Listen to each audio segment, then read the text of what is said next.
Isang magandang balita para kay Casimero dahil nakikipagkasundo na ang Saudi Arabian promotion sa former Unified Super Bantamweight Champion Murodjon Akhmadaliev para sa isang title eliminator kontra kay John Riel Casimero.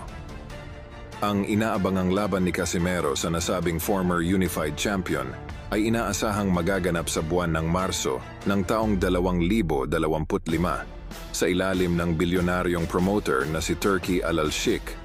Subalit, ang nasabing laban ay possibly paring hindi matuloy sa oras na matalo itong si Akhmadaliev sa upcoming fight nito ngayong Disyembre 24 kontra Ricardo Franco. Marahil itong si Franco po ay familiar na sa ating mga Filipino boxing fans dahil ito ay nauna ng nakalaban ng ating kababayang si Casimero noong taong 2018 sa featherweight division na kung saan ito ay walang awang binugbog lamang ng ating kababayan.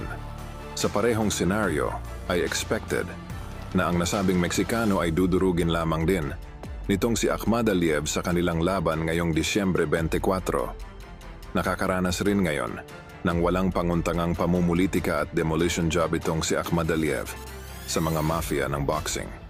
Dahil sa kabila ng ilang taon ng mandatory challenger, si Akhmadaliev sa titulong WBA na hawak-hawak ngayon ng The Monster Naoya Inoue, ay hindi pa rin mapagbigyan itong si Akhmadaliev ng slot kontra Inoue. Sa madaling salita ay hinaharang ng mga sanctioning bodies ang nasabing laban.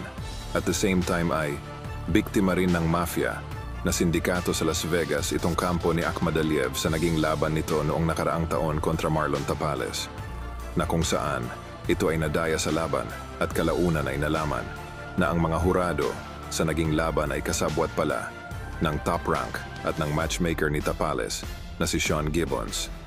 Sa madaling salita ay literal na takot ang kampo ni Naoya Inoue na makaharap itong si Akhmadaliev, gaya ng takot nitong makalaban ng ating kababayang si Cuadro Alas.